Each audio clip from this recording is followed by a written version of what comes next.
At salamat sa Panginoon sa kanyang kabutihan at katapatan ng Lord dahil muli tayo nagkikita-kita sa lugar na to. Let's have a short review first. No? We have on our series about one day or one at a time series. So we are now on the second part of our series. Natapos na po natin first part which is 6 topics yun. And last week, Brother Alpi shared to us number 9 of our topic. One expression at a time. Thank you. This is our topic last week. And Brother Alpi shared to us the right expression that we should have because we are believers of Jesus. The Lord wants us to express the love of God towards our neighbor. Ano man yung hirap, di ba? Sabi nga, ang hirap magmahal, but the Lord showed us the way we should love other people. Ito yung klase ng pagmamahal na nais ng Panginoon. At ito po yung natutunan natin, Jesus will always love and heal anyone who is spiritually ill. So that's the heart of Jesus, brothers and sisters. He wants everybody to be healed, and that is spiritual healing. Ito yung nais ng Panginoon na tayo po ay magkaroon ng napakagandang buhay dito sa lupa. Dahil lahat sa Lord in future, pero dito pa lang sa lupa, the Lord wants us to experience the healing that only comes from Him. The spiritual healing, not only physical healing, but most of all, the spiritual healing which we receive from the Lord. When the Lord gave us the salvation that we have, He restores our soul, He heals us from all infirmities. Anumang klase po ng spiritual sickness or diseases, pinagaling po tayo ng Panginoon. Amen for that? Amen. And this is the part 10 of our series. And the title of our conversation this morning is One Conversation at a Time. One conversation at a time. We will learn today how the Lord sets an example, the conversation. And the main point of the Lord, why He always have this conversation with other people during His time. Iba-iba yung kausap ng Panginoon. But it is good for us to realize what is the main purpose of the Lord and what is our idea, what is our purpose, why we have this conversation. One at a time because we believe the Lord sets time. So pag nagbigay ang Panginoon ng opportunity for us to have a conversation with someone, I believe and we believe that the Lord has a purpose why. Okay? And let me begin with this question. How has a single conversation in your past sparked positive change in your life or someone else? Do you still remember the positive impact or positive change in your life when you converse with someone before? Probably nung maliit pa tayo. We had a conversation with our parents, with our siblings, or maybe with your friends. So, what was the message that you have received? Or what was the message that you have imparted to them? Yung nasabi nyo at natanim sa kanilang isip or nasabi sa inyo at natanim sa inyong isip. At yun ang pinagmulan ng pagbabago. Nagsimula na ma-realize natin. So I remember when I still young pa rin po ako hanggang ngayon. When I still young. So, my parents always remind me that June, you must study hard. We don't have anything to give you. We don't have money. We don't have anything that you will inherit from us. But the knowledge that you will gain from school, you should strive hard to study. That's the only inheritance that we can give to you. Yun yung paalala lagi sa akin ng nanay namin. Sa aming magkakapatid. Kaya po hindi ko nakalimutan yon. That conversation, nilagay sa isip ko, yes, that's why during my college, I tried my best. Even, ang tawag dito, nagtatrabaho habang nagtatrabaho, nag-aaral, di ba? So, self-supporting, just to finish. Di ba? Just to, have our goal and strive our best to have that goal, whatever is that. So, yun yung nag-trigger sa akin. Simpleng conversation with my parents. And another conversation that I cannot forget is with my friend I was in my primary school. Kagagraduate ko lang po ng grade 6 probably at the time. Then my friend told me, June, would you like to attend a Bible study? I said, what is that? Bible study, studying the Bible. Okay, let's go. Then since then, when I started attending Bible study, I never stopped attending a Bible study. Since then, from pagka-graduate ko ng grade 6, high school, everything, nag-commit po ako to attend churches and Bible study, and praise God for that. That simple, again, conversation sparked positive change in my life. Hindi po ako tumigil na kasi I realized the goodness of the Lord. The word of the Lord really has the power to change our lives. Yan ang kabutihan po ng Panginoon na hindi po natin dapat kalimutan. Probably, narinig nyo to, or probably, you imparted something to your loved ones. Nasabi nyo kung anong kabutihan ng Panginoon in your conversation at nakita nyo the fruit of that conversation. So this morning, we will study and learn a lot from the Lord about the conversation. Let's begin with this verse.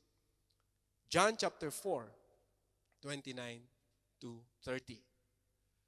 Come, see a man who told me everything I ever did. Could this be the Messiah? They came out of the town and made their way toward him.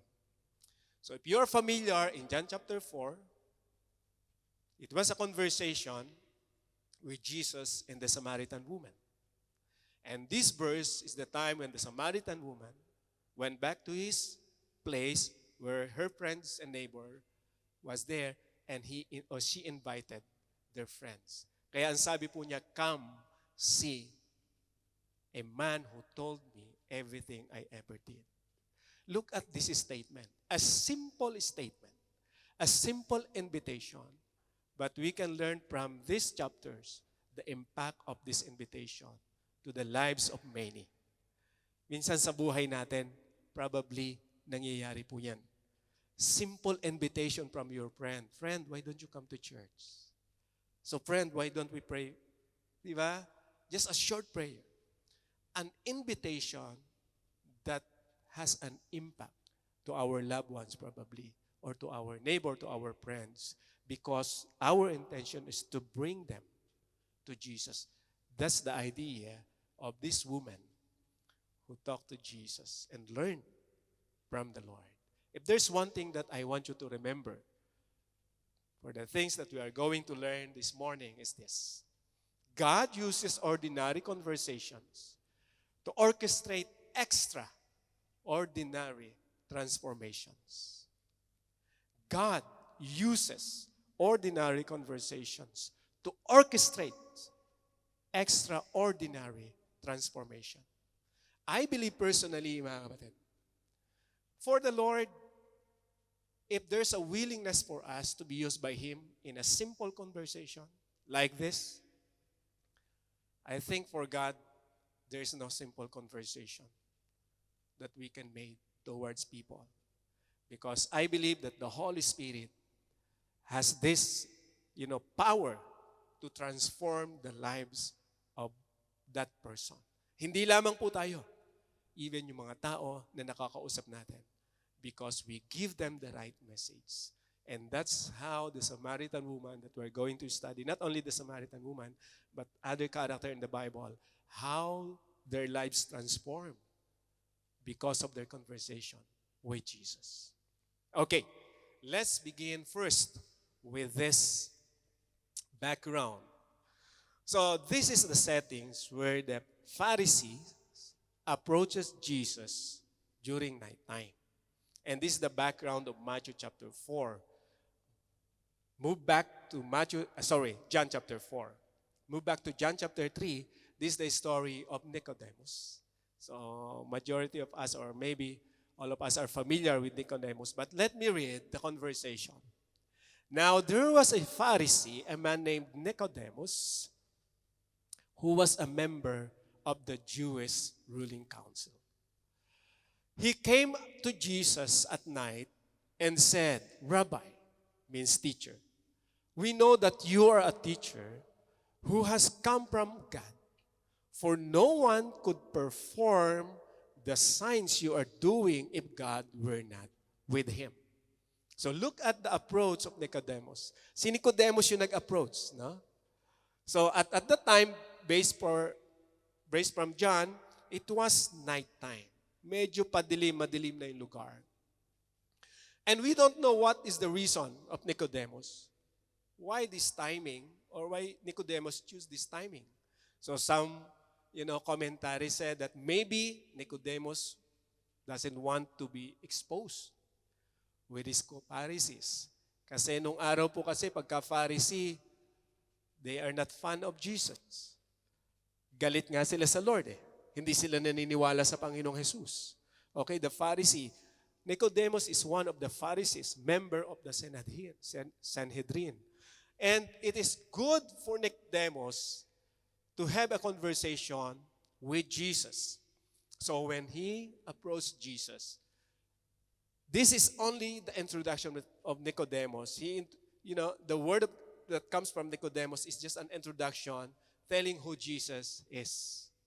Lord, sabi ni Nicodemus, di ba? Ikaw ay teacher, mabuting guro, dahil wala makakagawa ng anumang himala na ginawa mo kung wala sa iyo Diyos. Look at the answer of Jesus. Jesus replied, very truly I tell you, no one can see the kingdom of God unless they are born again. So if this is the first time you have heard this term, born again, or if you don't have knowledge much about born again is our experience or relationship with God. When we receive the Lord, we experience this being born again. Ang kapanganakan ng ating espiritu. Being born again is not a relief. It is our relationship with Jesus. And that's from the very lips of the Lord. Nicodemus, unless a man be born again, he cannot see the kingdom of God. Or he cannot enter, if we will continue the reading of this. Unless a man be born of water and the Spirit, he cannot enter the kingdom of God. And this conversation impacted the life of Nicodemus. So I believe that from this verse, Nicodemus understood the meaning of this message. Although at first, meron siya mga question how could this be? Pag binasa po natin yung verse, di ba? May mga inquiries si Nicodemus, parang hindi niya lubos na maintindihan. But when the Lord continues his statement, up to John chapter 3, verse 16, we hear that for God so loved the world that he gave his only begotten Son, that whosoever believeth on him should not perish but have everlasting life. I believe Nicodemus understood the meaning of being born again. I will show you some verse later. But I want you to remember the intention of Jesus every time he has conversation with someone. That Jesus' intention in his conversation with Nicodemus was to introduce the way of salvation. And it's good for us to be reminded for this, brothers and sisters. Pagka mayroon po tayong kausap, especially we as believers of the Lord, at mayroon tayong kausap, it's good for us, the intention in our mind, Lord, how can I share your love to these people? Sometimes it's hard to have this mind setting that every time we have a conversation, it depends on the settings kasi. Kapag kayong conversation, sa tingin natin, hindi natin maipasok yung Word of God, it's okay. As long as our minds and hearts are there. Diba? Our minds and heart, not only our physical, is present in that conversation. Meaning we mean it, what we're saying, we believe the Lord will works to that person. So ano man yung nasasabi po natin. So at gusto ko na makas nyo rito, the reason why I said this, that Jesus' intention in his conversation with Nicodemus was to introduce. So maganda po na sa ating buhay, this could be our intention in every conversation. Anong purpose? Bakit gusto natin makipag-usap? Anong purpose? Why we want to give counseling probably or advice to that person, to your children, probably to your spouse or to your siblings. What is the purpose? Or to your friends. Ano ang purpose natin? Di ba maganda na makita natin ang kabutihan ng Diyos and introduce the way of salvation? So let's read some verses. The impact of that conversation to Nicodemus. Nicodemus, who had gone in chapter 7, the same book, Nicodemus, who had gone to Jesus earlier and who was one of their own number, asked, "Does our law condemn a man without first hearing him to find out what he has been doing?" They replied, those people are the Pharisees and the leaders, "Are you from Galilee too? Look into it, and you will find that a prophet that does not come out of Galilee." So the background of this conversation, the Pharisees, the friend of Nicodemus, commanded or give an instruction to the guards, to the soldier, to get in Jesus Christ in their Sanhedrin. Meaning, they should arrest Jesus and bring them in. Gusto nila na hulihin na ang Panginoong Jesus. At doon simulan na nila yung interrogation, yung trial. And Nicodemus stand up defending Jesus. Kaya sinabi niya by law because they knew about the law. As Pharisees, alam po nila kung ano yung batas. And I think in our, country or in every country, we have this freedom to speak. Di ba? Kinakailangang marinig muna. Ano ba yung mga nangyari? Nang sa ganon, kung hatulan man, whether guilty or not, at least we heard the side of that person. That's how Nicodemus defended the Lord. So, and I believe that's the impact of the first conversation. And another verse that will remind us about Nicodemus is this. John chapter 19. Later, Joseph of Arimathea asked Pilate for the body of Jesus. Now, Joseph was a disciple of Jesus. Sabi po ron, but secretly, because he feared the Jews' leader, with Pilate's permission, he came and took the body away. That's the body of Jesus. He was accompanied by Nicodemus, the man who earlier had visited Jesus at night. Nicodemus brought a mixture of myrrh and aloes, about 75 pounds or 75 pounds. Look at the impact. I believe Nicodemus experienced of being born again because of this. Nagkaroon ng manifestation sa kanya the first time he encountered Jesus. The Lord spoke to him, and Nicodemus believed that Jesus is the Messiah. Doon natin makikita the importance of Nicodemus and the intention of Jesus. And in our lives, it's good for us to be reminded about how the Lord, encouraged Nicodemus in the apostles and the disciples to come to God and surrender their lives to God. Because their desire, to live righteously before the Lord should have, or should be accomplished only with the strength that comes from Jesus. They have that desire kasi na mamuhay ng matuwid, mga Pharisees. But because they don't believe in Jesus, they cannot apply the true righteousness. They cannot express it because only the Holy Spirit can give them the strength to be righteous before the Lord. It is only through the works of Jesus. And that's the point here, brothers and sisters. And if we will move to another, which is the main character in chapter 4 of John, that's why the reason I said that God uses ordinary conversation to orchestrate extraordinary transformations. Kay Nicodemus, nangyari po ito. And another character that we can learn is from the woman, the Samaritan woman. So, based from the writing of John, Jesus was in Judea during the time, and he needs to go to Galilee, the upper part in our map. But along that way, he needs to stop in Samaria. The red color is the route whether they will go if someone wants to reach Galilee, kung gusto po nilang pumunta sa Galilee from Jerusalem or Judea, there are two routes. Whether they will go around the red one, the other one, just to bypass Samaria. Kasi nga po, based sa background, they don't want to engage with the Samaritan people, even to talk to them. Hindi po nakikipag-usap ang mga Jewish sa Samaritan woman o sa Samaritan man, whoever. Because they believe, look at the background of these settings, they believe that they were sinners and unclean. That's the mindset. But Jesus chose to find this route. Hindi dahil yun yung pinakamadali, but He has a purpose why. And the conversation is started. We will read in verse 7, when a Samaritan woman came to draw water, Jesus said to her, "Will you give me a drink?"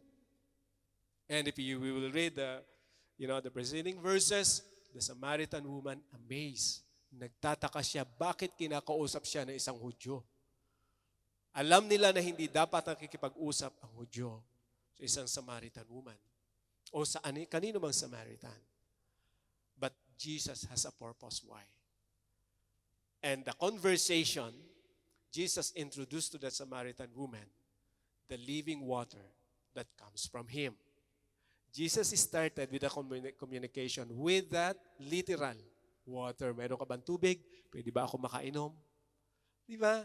But the main purpose of Jesus is to introduce the eternal life, the same as what Jesus did to Nicodemus. At na-realize yun nung Samaritan woman. If we will continue the reading, verse 9, the Samaritan woman said to him, "You are a Jew and I am a Samaritan woman. How can you ask me for a drink?" There's a background for Jews do not associate with Samaritans. But when the Samaritan woman realized, in verse 10 it said, Jesus answered her, "If you knew the gift of God and who it is that asked you for a drink, you would have asked Him and He would have given you living water." That's the main purpose of Jesus. To introduce again the way of salvation. The living water is the same water that we have received when we believe in Jesus. Yun yung mensahe ng Panginoon from the very beginning. It's the same message. At maganda na makita po natin ito sa buhay natin. It should also our message. Every time we have a conversation with someone, lagi po nating tatandaan the message of salvation that comes from the Lord. Nagsimula si Lord sa isang simpleng conversation, tubig lang. Pero dinala ni Lord sa isang katotohanan patungkol sa pagliligtas.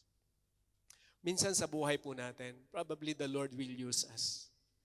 Talking with our friends or with our loved ones. Sometimes if we will just aware, God will give us wisdom to use things that we have seen in this world, probably some illustration. And then the Lord will direct that conversation. That person whom you're talking with will know the Lord also. Di ba, nanonotice ba natin yun, na si Lord yung magbibigay ng ways and sometimes means na ma-introduce natin kung sino si Lord.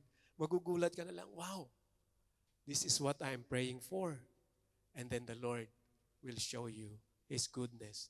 I think ito po ay isang example ng Panginoon na the Lord Jesus has many ways to teach us and to remind us how we can have a conversation with someone that we can lead them to the salvation that Jesus wants everybody experience. So if we will continue, the woman said to him, "Sir, give me this water so that I won't get thirsty and have to keep coming here to draw water."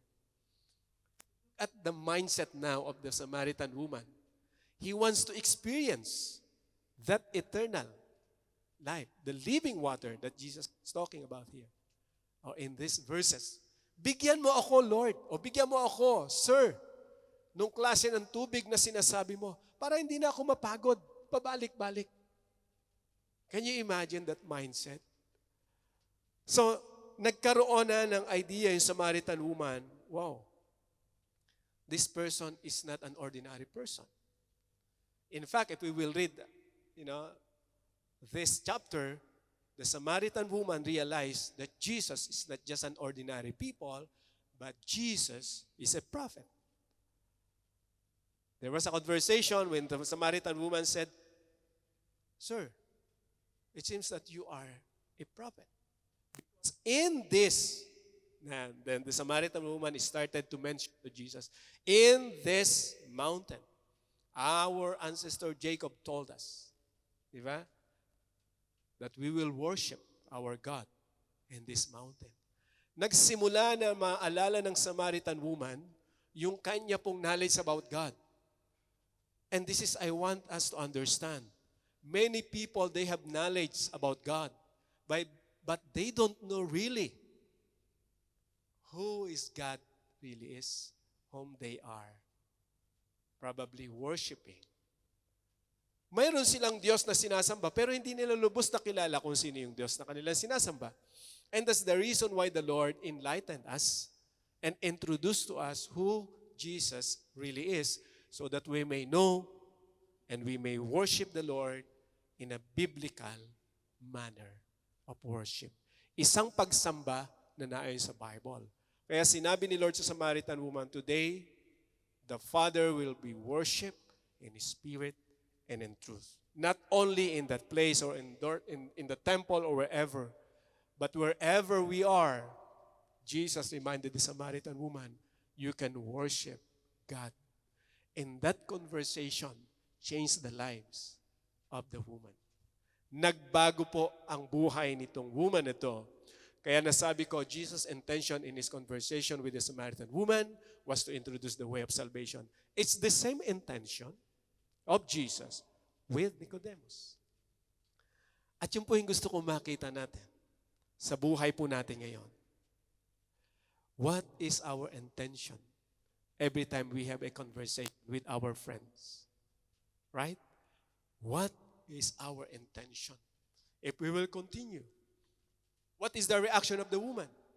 Then, leaving her water jar, the woman went back to the town and said to the people, "Come see a man who told me everything I ever did. Could this be the Messiah?"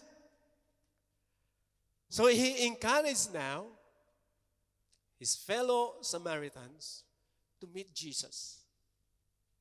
Alam niyo, isa sa maganda makikita po natin dito. This is a simple word that comes from the Samaritan. Come and see. Let you experience the same experience that I have. So hindi tayo yung, kumbaga, kumikilo sa buhay ng tao para siya ay lumapit sa Diyos at magtiwala sa Diyos. It is the Holy Spirit who moves in our minds and our hearts that we may say things to those people and lead them to Christ. Minsan yung simpleng word lang natin, pasyal ka sa church. Para ma-experience mo rin yung joy na naranasan ko nung makilala ko ang Panginoon. Simple lang. No theological background. No doctrinal. Di ba? Hindi minsan natin kailangan, although I'm not saying that we should not study the Bible, that we should attend the discipleship. What I'm saying is this. Even you are not finished in our discipleship class, but the Lord wanting to use you, and He is able to use you to share His goodness to someone. A simple reminder of that woman, come, see a man. Si Jesus yung sinabi niya eh. Si Jesus yung inintroduce niya. Maybe in our generation, anong pwede natin masabi? Alam mo, bes, pasyal ka lang sa church. Makinig ka lang. At makikilala mo kung sino ang Panginoon. Just listen. Di ba hindi yung sarili natin ang ating ini-introduce? We make friends, but we introduce Jesus. And you will see the Lord will work in that person. A simple conversation. Di ba? Minsan yun lang sasabihin natin eh. Bes, just come. O minsan mga mahal natin sa buhay sa Philippines, honey, o mga anak, just watch. We have this online conversation every Sunday. You can give the link. Di ba? So, or maybe you know, a church in the Philippines. You can endorse them.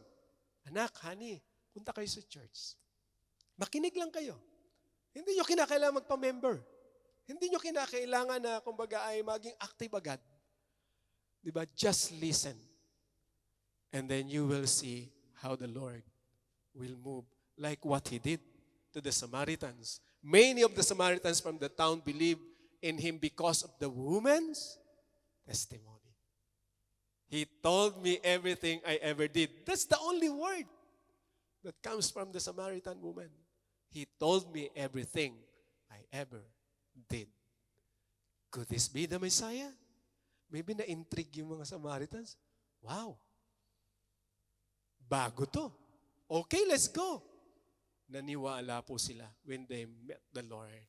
So when the Samaritans came to Him, they urged Him to stay with them, and He stayed 2 days.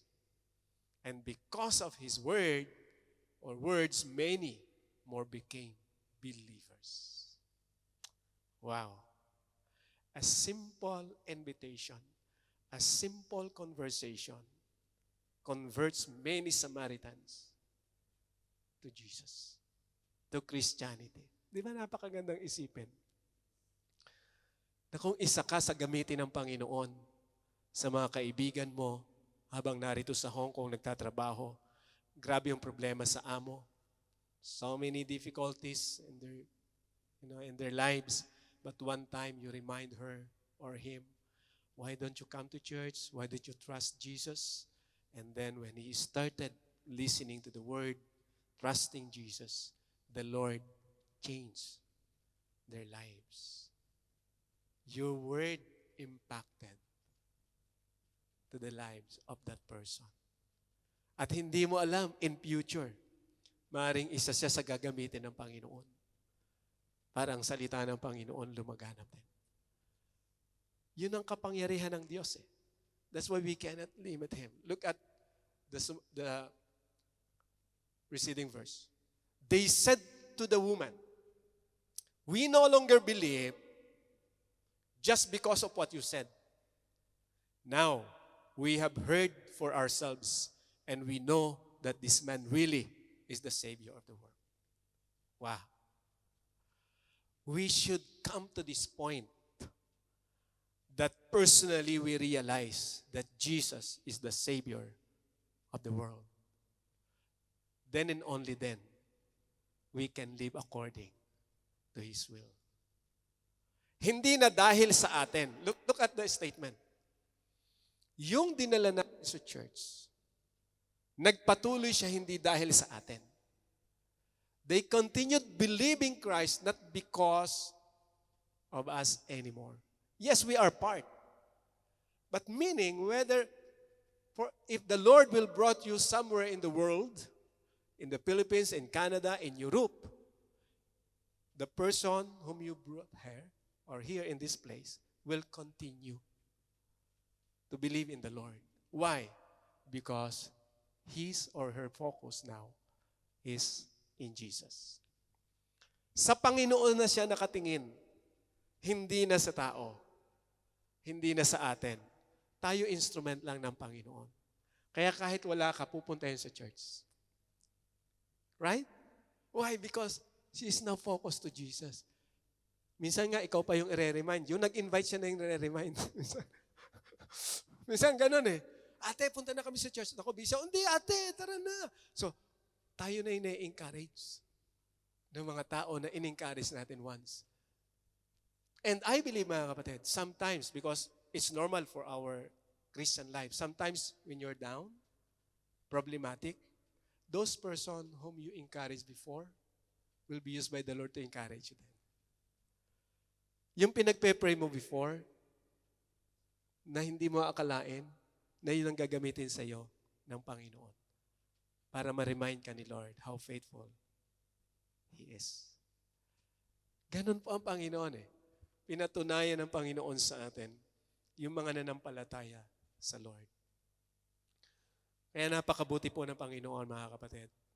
I said this, when we speak with grace in our conversations, our words can serve as powerful tools for hope, which is the salvation, truth, which is about Jesus, and healing, which is about our spiritual condition.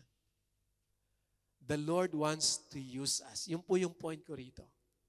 Pag tayo nagsalita with grace, pag sinabi natin ang mensahe ng Panginoon ng may pagmamahal, that simple word can be used by God to transform the lives of that person. Ang maligtas, makakilala sa Panginoon para magkaroon ng tunay na kagalingan sa kanyang buhay. That's why my question before, how has a single conversation in your past spark a positive change in your life or someone else? Mayroon ba kayo naalala? I believe so.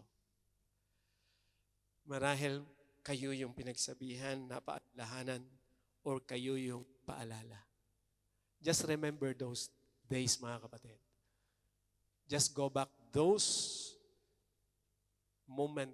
the moment when the Lord enlightened you, probably through your friend, through your loved ones, or through anyone whom God used for you to realize the goodness of the Lord. Napakabuti po ng Panginoon.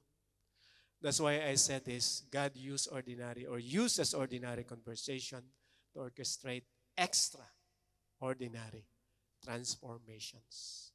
We experience already, probably most of us here, we experience the transformations that comes from the Lord. Na binago na niya ang ating inner being, our spirituality. The word being born again means the change of our inner being when we believe in Jesus. That's the transformation that we have received. Yes, from time to time, although we don't justify, we commit mistakes. Sometimes, pagising mo pa lang sa umaga, mainit na yung ulo mo eh. Na-receive mo yung message, ano ba ito, Lord? Ito na naman. Then, iinit na naman yung ulo mo. Minsan di mo makontrol. But the Lord will speak to you and said, be calm, my daughter. Be calm, my son. Just remember the goodness of God. The Lord transformed you already, and God wants you to speak with grace to that person. Kaya minsan yung galit na galit, pag nag-pray ka, Lord, ito na nga ba sinasabi ko, Lord? Nako. Di ba? At when you start conversation, yung galit mo binago ng Panginoon. Alam mo, honey, ayan na, medyo nag-speak ka na with grace. Di ba? Before, bago ka mag-pray, yung mind mo talagang galit na galit ka. Gusto mo nang girahin, makikita niya. Pero nung mag-start ka mag-pray, hindi, Lord eh. Ako pala ang may makikita. Di ba? Ako pala yung That's the time we realize the goodness of the Lord. That's why I'd like you to remember this as part of application. 1, embrace the timing. Be open to God's interruption.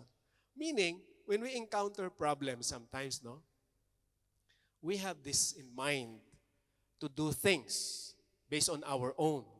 But sometimes the Lord will interrupt and said, stop for a while, my son. Don't do it. Don't say it. Di ba may mga time na ganyan, galit na galit ka na. Sasabihin mo na, and the Lord, Lord. Sasabihin ko naman, embrace the timing, meaning, allow the Lord to intervene. Huwag kang basta-basta magsalita because conversation is very important. Don't say anything. Di ba? That will destroy or distract a relationship. Pray first. Second, overcome the barriers. Engage the unexpected person. What does it mean? Sometimes the Lord will use us to share the love of God to other people. And then in your prayer, the Lord reminded you about the people who makes trouble to you. Before probably. Chinismis ka niya, ginawan ka niya ng mali, grabe yung grabe yung nag-i-impact sa buhay mo. And then while praying, the Lord reminded you, pag-pray mo let's say the name of that person is Martha. Lord, Martha, no, Lord. May ginawa yan sa akin na hindi maganda eh. Kausapin mo, i-message mo si Lord naman, nagbibiro ka ba, Lord? So, wag naman siya. Sa dami ko pa naman, Lord, na-encourage si Martha pa, ay may ginawa sa akin mali yan eh. The Lord sometimes, di ba, engage us in an expected person. Yung ayaw mong kausapin, pinaalala sa iyo ng Panginoon. Then you need to pray hard. Really. Sometimes you need to fast. Make fasting for that person and for you so that you may open the word of the Lord. Or probably yung ibang mga kaibigan natin, or probably some person na sa tingin mo, ayoko siyang sabihan o ayoko siyang kausapin kasi parang hindi makikinig. So always ask the Lord. Overcome the barriers. Whatever hindrances, overcome it. And thirdly, cultivate readiness. Prepare your heart for lasting impact. Readiness is very important. In prayer, di ba? Before we go to church probably or we go to market, we're aware, Lord, guide me. Why? Because maybe someone will approach you and will ask something, and that's the opportunity that God has given you to share His goodness. Minsan mag-a-approach sa'yo, ate, problemado ako sa employer ko talaga. Minsan may mga ganun eh, nagmamarket ka lang. Isang araw, nagalit na naman sa akin, hindi ako pinakain. Gutom nga ako, ate. Oh. Hindi pa ako nag-aagahan.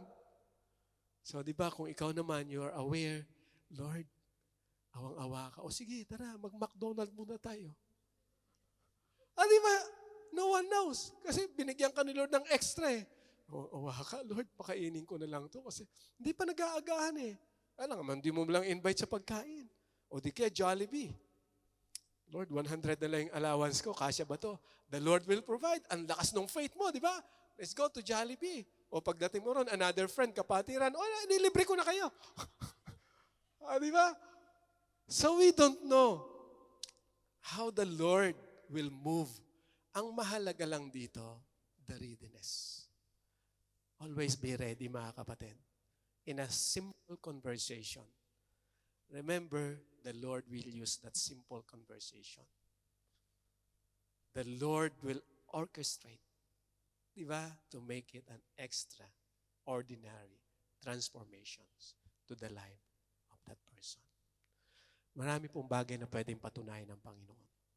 Ang mahalaga lang po, lagi nating tatandaan, God is able to use you, whatever condition in life that you have, to share His love to other people. Kaya kanyang gamitin. Don't limit the Lord. Huwag mo siyang bigyan ng limitation. Lord, hindi ko kaya yan. Kasi ganito lang ako, no. Once you offer your life to Jesus and said, Lord, here am I. Let your will be done. Whatever your will is, Lord, let it be, and I will follow. And the Lord will use you. Amen?